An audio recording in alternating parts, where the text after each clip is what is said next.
मानक चंद, कमला देवी, राकेश, नीतू, ऋषभ और Ayushi Musharraf, B123, Sethi colony, Jaipur. Shri Parshvanath re rolling mills limited, Durgapur 1, Bardhaman, West Bengal. Amita Jain, पत्नी अनिल कुमार जैन, संगीता जैन, पत्नी विपिन कुमार जैन।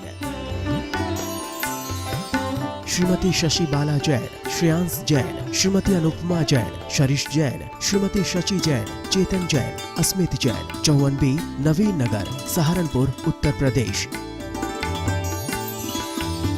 यशपाल जैन, श्रीमती सूरज जैन, शाहगढ़, सागर, मध्य प्रदेश। श्रीमती कमला देवी पाटनी, धर्मपत्नी स्वर्गीय श्री मदन लाल जी पाटनी, सुपुत्र राजकुमार पाटनी, कैलाश चंद पाटनी, प्रकाश चंद पाटनी, प्रदीप कुमार पाटनी, अनिल कुमार पाटनी, इम्फाल, मणिपुर। लक्ष्मी देवी जैन, सीमा जैन, धर्मपत्नी श्री अशोक जैन, मेहुल जैन, शाश्वत जैन, प्लॉट नंबर 658, महावीर नगर, प्रथम, जयपुर, राजस्थान। श्री दिगंबर जैन, महिला शास्त्र सभा, सूर्यनगर, गाजियाबाद। श्री सन्मति महिला मंडल, श्री दिगंबर जैन मंदिर, सेठी कॉलोनी, आगरा रोड, जयपुर। जय जिनेन्द्र तज्जयति परम ज्योति, समं समस्तैरनंत पर्यायैः, दर्पण तल इव सकला प्रतिफलति पदार्थ मालिका यत्र। पंच परमेष्टि भगवान की जय। हिंसा के वर्णन में जिसका कोई मुकाबला नहीं, ऐसे पुरुषार्थ सिद्ध पाए ग्रंथ में बड़ी विचित्र बातें पढ़ने को मिल रही हैं। श्लोक नंबर 45 में आचार्य ने बताया, अगर समिति पूर्वक आचरण हो फिर भी जीव हिंसा हो तो भी हिंसा नहीं लगेगी। और 46 में इससे उल्टे, अर्थात प्रमाद सहित आचरण है और जीव हिंसा नहीं भी है तो भी जीव हिंसा लगेगी। अब श्लोक नंबर 47 में और एक नई बात बता रहे हैं। यस्मात् सकषाय सन् हन्त्यात्मा प्रथममात्मनात्मानम्,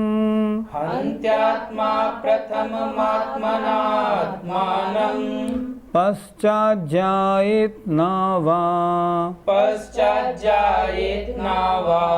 हिंसा प्राण्यन्तराणां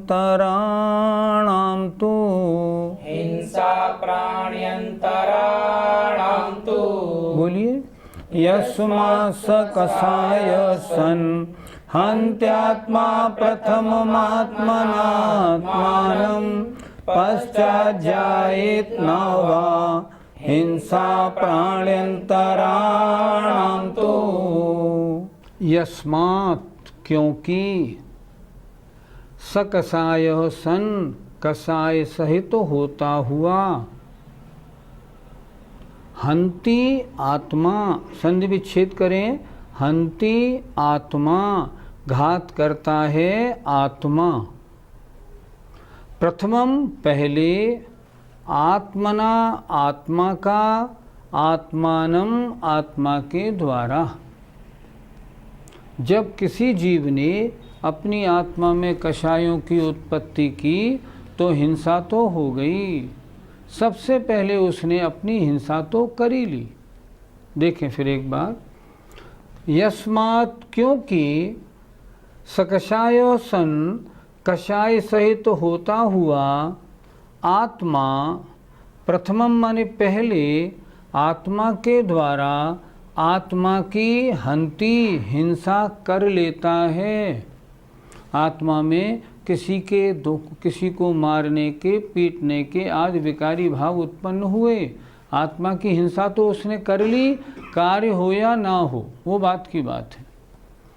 पहले आत्मना आत्मा के द्वारा आत्मा की हिंसा तो कर ही लेता है, पश्चात बाद में जायेत नावा, वह हिंसा हो या ना भी हो। क्या? प्राण्यंतराणाम, अन्य जीवों की हिंसा, अर्थात पश्चात बाद में प्राण्यंतराणाम, अन्य जीवों की हिंसा, जायेत व न, हो और ना भी हो। लेकिन जब विचार आया तो हिंसा तो हो गई। भाव हिंसा और द्रव्य हिंसा में मुख्यता किसकी है? भाव हिंसा की। द्रव्य हिंसा हो और परिणाम हिंसा के नहीं हो, हिंसा नहीं लगेगी। हिंसा के परिणाम हो और हिंसा नहीं हो पाए तो भी हिंसा लग जाएगी। पंडित जी, द्रव्य हिंसा और भाव हिंसा में क्या अंतर है? जो हिंसा रूप परिणाम आत्मा में होते हैं वह भाव हिंसा है। जैसे मैं इस जीव की हिंसा करूं, परिणाम आत्मा में हुए, वो हुआ भाव हिंसा। और जब उस जीव की हिंसा की तो हुई द्रव्य हिंसा। द्रव्य हिंसा अर्थात किसी व्यक्ति के प्राणों का, द्रव्य और भाव प्राणों का घात करना। भाव हिंसा अपने चित्त में कषायों की उत्पत्ति होना। द्वेष उत्पन्न हुआ, आज मैं इसको मारूंगा ही, भाव हिंसा हो गई। द्रव्य हिंसा हो या ना हो। टीवी देखने में कौन सी हिंसा होती है? टीवी देखने में कभी हिंसा नहीं, कभी पुण्य का बंध भी होता है और कभी हिंसा भी होती है। जैसे आपने चैनल स्टार्ट किया और सामने मुनि महाराज के प्रवचन आ रहे हैं, आपने प्रवचन सुने, तो प्रवचन सुनने में हिंसा नहीं, प्रवचन सुनने में पुण्य का बंध होता है। लेकिन अगर आपने टीवी खोला और कोई मैच आ रहा है और आपने कहा इंडिया जीतनी चाहिए और सामने वाली पार्टी हारनी चाहिए, सामने वाली पार्टी में मान लो जो कैप्टन था वो आउट हुआ, आपने ताली बजाई, तो भाव हिंसा हो गई। सामने वाली पार्टी बिल्कुल हारने के कगार पे है, आप बड़े खुश हैं, भाव हिंसा हो रही है। सामने वाली पार्टी अंतिम ओवर में अचानक जीत गई, आपको दुख हुआ, भाव हिंसा हो गई। टीवी देखने में द्रव्य हिंसा तो नहीं होगी क्योंकि किसी को आप मार नहीं रहे, भाव हिंसा होगी। द्रव्य हिंसा हो या न हो, अगर भाव हिंसा है तो हिंसा का पाप लगता है। पंडित जी, हमने किसी के बुरा करने का विचार किया लेकिन बुरा नहीं हो पाया तो क्या हिंसा लगेगी? अपने सरकार की न्यायपालिका, उसकी एक धारा है अटेम्प्ट टू मर्डर। उसमें मर्डर होता है क्या? नहीं होता, लेकिन मारने की कोशिश होती है, होती है। तो मारने की कोशिश बराबर मारना। अगर अटेम्प्ट टू मर्डर है उसमें भी मर्डर जैसा दोष लग जाता है। आपने अपने परिणामों में सोचा मैं इसके साथ ऐसा बुरा करूं, और बुरा करने के बाद भी किसी कारणवश उसका बुरा नहीं हो पाया, लेकिन आपने अपने परिणामों का घात तो कर ही लिया, इसलिए आपको तो हिंसा लगी गई। यही तो इस श्लोक में बताया है, बाद में वह जीव मरे या ना मरे, आपका पाप बंद तो हो गया। सरकार भी यही कहती है, आपने गोली मारी थी, नहीं लगी, बच गया। अब जब वो बच गया फिर मेरा दोष क्या? नहीं, आपने गोली मारी इसलिए आपको पुलिस पकड़ के ले जाएगी। इसी तरह यहाँ आगम में भी ये बताया जा रहा है, आप जिस समय ऐसे विपरीत परिणामों के द्वारा ग्रसित हुए उस समय आपको हिंसा लग जाती है। बाद में हिंसा हो पाए ना हो पाए वो अलग मुद्दा है, लेकिन पाप बंद तो हो ही गया। पंडित जी, क्रोध आदि होना तो आत्मा के परिणाम है, इसमें आत्मा का घात क्या हुआ? एक बर्फ का डेला है और उसको हमने अग्नि के ऊपर रख के उसका पानी बना दिया, तो डेले का घात हुआ कि नहीं हुआ? हो गया। उसी तरह आत्मा का परिणाम, आत्मा का स्वभाव है, मान लो क्षमा रूप। अगर उसमें क्रोध आ गया तो आत्मा का घात हुआ कि नहीं? घात हुआ। इसी तरह यद्यपि क्रोध आत्मा का परिणाम है पर वैभाविक है, स्वाभाविक नहीं। स्वाभाविक परिणाम से आत्मा का घात नहीं होता, वैभाविक परिणाम क्रोध, मान, माया, लोभ आदि से आत्मा का घात होता है, क्योंकि आत्मा के स्वभाव का घात हो रहा है। इसलिए आत्मा के स्वभाव का घात होने से आत्मा को मारा नहीं, लेकिन आत्मा के स्वभाव का घात हुआ, इसलिए उसको आचार्य आत्मा का घात ही मानते हैं, जैसे उस बर्फ के डेले का। इसी तरह स्वभाव का घात होने से घात होता है। कितनी विचित्र बात इस श्लोक में कही है। अब आगे के श्लोक में हिंसा के संबंध में और एक नवीन बात सुनिए। हिंसायाः अविरमणम्, हिंसायाः अविरमणम्, हिंसा परिणमनमपि भवति, हिंसा हिंसा परिणमनमपि भवति, हिंसा तस्मात् प्रमत्तयोगे, तस्मात् प्रमत्तयोगे, प्राणव्यपरोपणं नित्यम्, प्राणव्यपरोपणं नित्यम्, प्राणव्यपरोपणं नित्यम्, प्राणव्यपरोपणं नित्यम्। बोलिए। हिंसाया अविरमणं, हिंसा परिणमनमपि भवति, हिंसा तस्मात् प्रमत्तयोगे, प्राणव्यपरोपणं नित्यम्। हिंसायाः, हिंसा से, अविरमणम विरक्त न होना, अर्थात हिंसा करने का त्याग नहीं करना। हिंसा है और हिंसा रूप परिणमन करना भी हिंसा होती है। हिंसा का त्याग नहीं करना तो हिंसा, हिंसा रूप परिणमन करना तो भी हिंसा। क्यों कह रहे हैं? तस्मात्, इसलिए प्रमत्त योगे, प्रमत्त सहित अर्थात प्रमाद सहित योग में, प्राण व्यपरोपणम, प्राणघात नित्यम, हमेशा पाया जाता है। पंडित जी, हिंसा के त्याग नहीं करने में हिंसा कैसे लगेगी? शास्त्र प्रवचन में आपने सुना तरबूज, जिसे कहते हैं ना कलींदा, तरबूज खाने में अनंत जीवों की हिंसा है, और फिर भी आपने तरबूज खाना का त्याग नहीं किया। इसका मतलब तरबूज से आपको राग है, और राग होना हिंसा है, इसलिए हिंसा लगेगी। एक बात आज इस प्रकरण में बड़े काम की आ रही है, सब दर्शकों को उस पर ध्यान देना चाहिए। हम जैनी हैं, हम लोग नियम या हिंसा आदि का त्याग ज़रूर करते हैं। हमें क्या करना चाहिए? हम सबको अपनी एक डायरी बनानी चाहिए, और डायरी बना के उसमें नियम ज़रूर लिखने चाहिए कि मेरे ये नियम हैं, मैं इनको खाऊंगा और इनको नहीं खाऊंगा। वनस्पति कितने प्रकार की है? हजारों प्रकार की। आप नियम ले लीजिए, बस मैं 50 वनस्पति खाऊंगा, अन्य नहीं।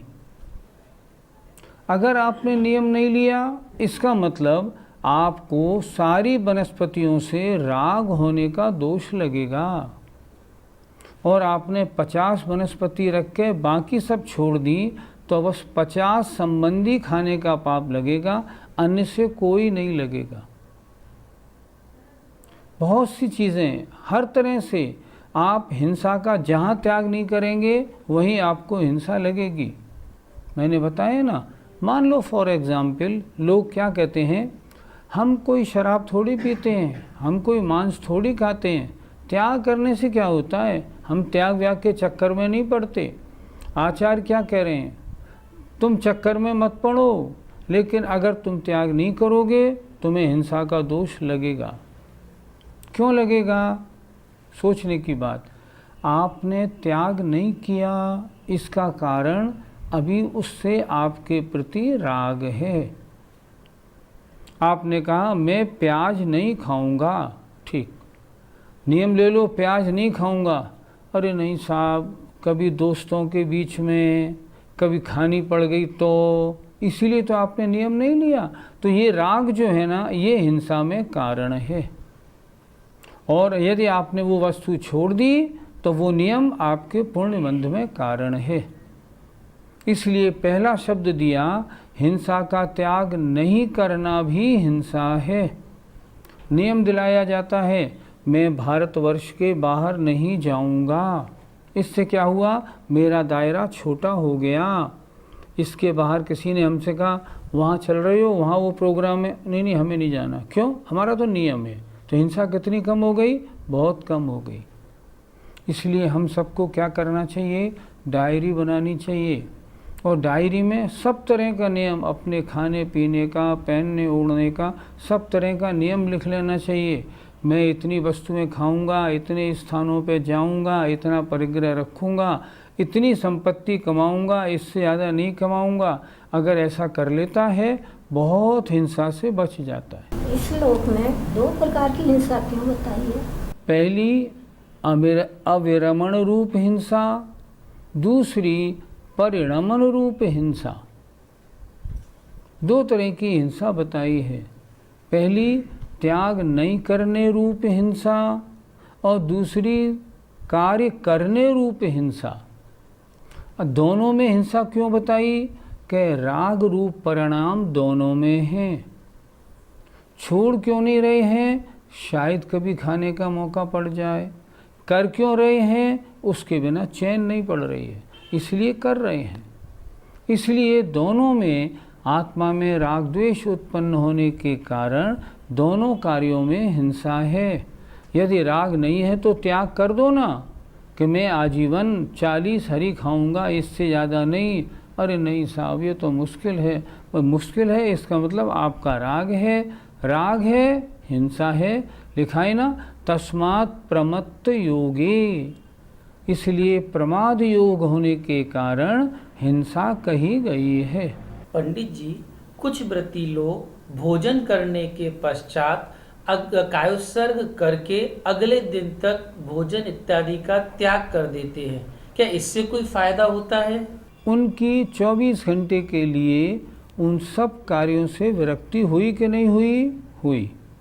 अगर वो नियम नहीं लेते तो बाद में पानी ले सकते थे, दवा ले सकते थे, कुछ भी कर सकते थे, उस रूप परिणाम हो सकते थे। तो वो परिणाम उधर न जाएं, इसके लिए उन्होंने क्या किया, उन्होंने नियम ले लिया, अब कल सुबह 10 बजे तक मेरा चारों प्रकार के आहार का त्याग है। अब निश्चिंताई हो गई। ऐसा व्यक्ति अगर किसी कारणवश रात्रि में अगर हार्ट अटैक होने के कारण मरण को प्राप्त होता है तो वो व्रत की अवस्था है। चारों प्रकार का आहार जो त्यागा है 10 बजे तक का, उस व्रत की अवस्था में उसका मरण हुआ है, इसलिए व्रत अवस्था में मरण माना जाएगा।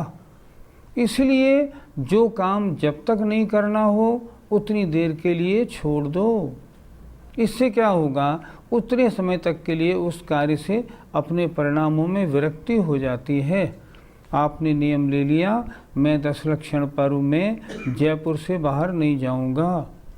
अब कितने ही बुलावे मुंबई, कलकत्ता, बेंगलोर के आए, हाँ भाई साहब ज़रा आ जाओ, नहीं आना, 10 दिन नहीं आना है। क्यों? नियम ले लिया है भाई। तो विरक्त होने में कितनी हिंसा बची, बहुत हिंसा बचती है। इसलिए हमेशा हिंसा के कार्यों का, जिन कार्यों में हिंसा है उनका त्याग करना चाहिए। डायरी में लिख लेना चाहिए कि मेरा इन चीज़ों का जीवन भर के लिए त्याग है, ताकि कभी मन उधर जाए नहीं और राग नहीं होने से हिंसा ना हो। पंडित जी, क्या सोती हुई बिल्ली हिंसा करती हुई मानी जाएगी? बिल्ली के परिणाम निरंतर चूहे के हिंसा रूप रहते हैं। झपकी जरूर मारती है, पर जरा सी आवाज़ मिले फौरन झपट्टा मारती है। क्यों झपट्टा मारती है? क्योंकि चूहे के हिंसा करने के परिणाम उसके हमेशा मौजूद हैं, इसलिए हिंसा करने वाली मानी जाएगी। देखें, कोई मछुआरा है, मछुआरा गया और उसने तालाब में अपना जाल डाला, एक भी मछली नहीं आई, हिंसा करने वाला माना जाएगा कि नहीं? माना जाएगा। उस मछुआरे ने ये त्याग ले लिया, आज अष्टमी का दिन है, आज मैं मछली पकड़ने का त्याग रखूँगा। उस दिन उस त्याग का पुण्य उसके होगा कि नहीं? होगा, क्योंकि उसने एक दिन के लिए छोड़ दिया, एक दिन के लिए हिंसा से बचा।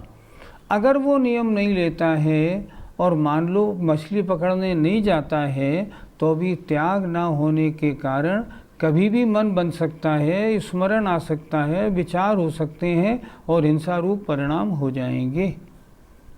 इसलिए जो बिल्ली है वो यद्यपि सो रही है, फिर भी हिंसा के परिणाम उसके बराबर मौजूद हैं। हम अपने घर पे अपनी अलमारी में 1 लाख रुपए रख के आए हैं। हमारी तिजोरी की चाबी हमारी जेब में है। चाहे हम अपने रुपयों को याद न करें, लेकिन तो भी उन 1 लाख रुपयों का स्मरण हमारे है कि नहीं? बिल्कुल है। कोई पूछेगा तिजोरी में रुपए रखें? हाँ, ऊपर के खाने में रख के आया हूँ, 1000 के नोटों की गड्डी है। इसका मतलब आपके बराबर स्मरण है। जब तक नहीं छोड़ा है तब तक हिंसा है, छोड़ दिया तो हिंसा नहीं। कोई राजा है, अपने राजपाट का जब तक त्याग नहीं करता तब तक राजपाट संबंधी हिंसा का दोषी होता है। और जब मुनि महाराज के सामने बैठ के और राजपाट का त्याग करके मुनि अवस्था ले लेता है, चाहे सारा राज्य वैसा ही हो, राज्य में होने वाली हिंसा वैसी ही हो, फिर भी पाप का भागी नहीं होता। क्यों नहीं होता? तत्संबंधी राग का उसने त्याग कर दिया है। इसलिए इस श्लोक में 2 तरह की हिंसा बताई, हिंसा के त्याग नहीं करने रूप हिंसा और हिंसा करने रूप हिंसा। हमको दोनों बातों का गौर करना चाहिए। जो हिंसा आपको नहीं करनी है उसे हम छोड़ क्यों नहीं देते? आपने समझ लिया अच्छी तरह, दही और दाल की वस्तु मिलने से द्विदल बनता है और द्विदल के साथ जैसे ही लार लगती है जीव पैदा हो जाते हैं। आपने प्रवचन में सुना, आपने कहा बड़ी गंदी चीज़ है, छोड़ी क्यों नहीं? छोड़ी इसलिए नहीं, अच्छी लगती है ना। तो ये अच्छा लगना, ये राग होना, यही तो भाव हिंसा का कारण है। असली हिंसा तो भाव हिंसा है। आपके परिणामों में जो द्विदल के प्रति हमने बड़े बड़े वृत्तियों को देखा, वो क्या करते हैं? उन्हें दही की कढ़ी खाने को चाहिए। कढ़ी बनाएंगे बेसन की और उसमें दही ज़रूर डालेंगे, और फिर वकालत क्या करते हैं वो? नहीं, वो गर्म हो जाता है ना, तो गर्म होने के बाद उसमें फिर जीव नहीं पड़ते। किस शास्त्र में लिखा? आगम तो दिखाओ भैया। ये गली क्यों निकाल ली आपने? गली इसलिए निकाल ली, आपको दही की कढ़ी के प्रति विशेष राग है। यही तो हिंसा का कारण है। मैं कहता हूँ चलो मान लो जीव नहीं भी पढ़ते हों, लेकिन आपका विशेष राग होने से उसमें हिंसा लगेगी, लगेगी। वो तो होनी ही होनी है। क्यों? असली हिंसा तो राग की हिंसा है। आपके राग है तो हिंसा है। इसलिए जो चीज़ सुनने में आ जाए, इस चीज़ में दोष है, फौरन छोड़ दो। एक बात और बताएं, एक सूत्र दिया तत्वार सूत्र में, तीव्र मंद ज्ञाता ज्ञात भावाधिकरण वीर्य विशेषेभ्यस तद विशेष। आश्रम में विशेषता किससे होती है? ज्ञात और अज्ञात भाव से होती है। कल तक तो आप कोई वस्तु खा रहे थे, आपको उसका उपदेश नहीं मिला था। आज उपदेश मिल गया और फिर भी आपने नहीं छोड़ा। अब जानने के बाद नहीं छोड़ने में और जानने से पहले नहीं खाना उसे वस्तु को खाने में, दोनों में हिंसा के पाप में बहुत अंतर मिलेगा। पहले तो ये था जानकारी नहीं थी इसलिए खाते थे, अब जानकारी हो गई अब खाते हैं, तो राग की विशेषता होने से उसमें विशेष हिंसा लगेगी। जय जिनेंद्र। मानक चंद, कमला देवी, राकेश, नीतू, ऋषभ और Ayushi Musharraf, B123, Sethi colony, Jaipur. Shri Parshvanath re rolling mills limited, Durgapur 1, Bardhaman, West Bengal. Amita Jain, पत्नी अनिल कुमार जैन, संगीता जैन, पत्नी विपिन कुमार जैन। श्रीमती शशि बाला जैन, श्रेयांश जैन, श्रीमती अनुपमा जैन, शरीश जैन, श्रीमती शची जैन, चेतन जैन, अस्मित जैन, 54B, नवीन नगर, सहारनपुर, उत्तर प्रदेश। यशपाल जैन, श्रीमती सूरज जैन, शाहगढ़, सागर, मध्य प्रदेश। श्रीमती कमला देवी पाटनी, धर्मपत्नी स्वर्गीय श्री मदन लाल जी पाटनी, सुपुत्र राजकुमार पाटनी, कैलाश चंद पाटनी, प्रकाश चंद पाटनी, प्रदीप कुमार पाटनी, अनिल कुमार पाटनी, इम्फाल, मणिपुर। लक्ष्मी देवी जैन, सीमा जैन, धर्मपत्नी श्री अशोक जैन, मेहुल जैन, शाश्वत जैन, प्लॉट नंबर 658, महावीर नगर, प्रथम, जयपुर, राजस्थान। श्री दिगंबर जैन, महिला शास्त्र सभा, सूर्यनगर, गाजियाबाद। श्री सन्मति महिला मंडल, श्री दिगंबर जैन मंदिर, सेठी कॉलोनी, आगरा रोड, जयपुर।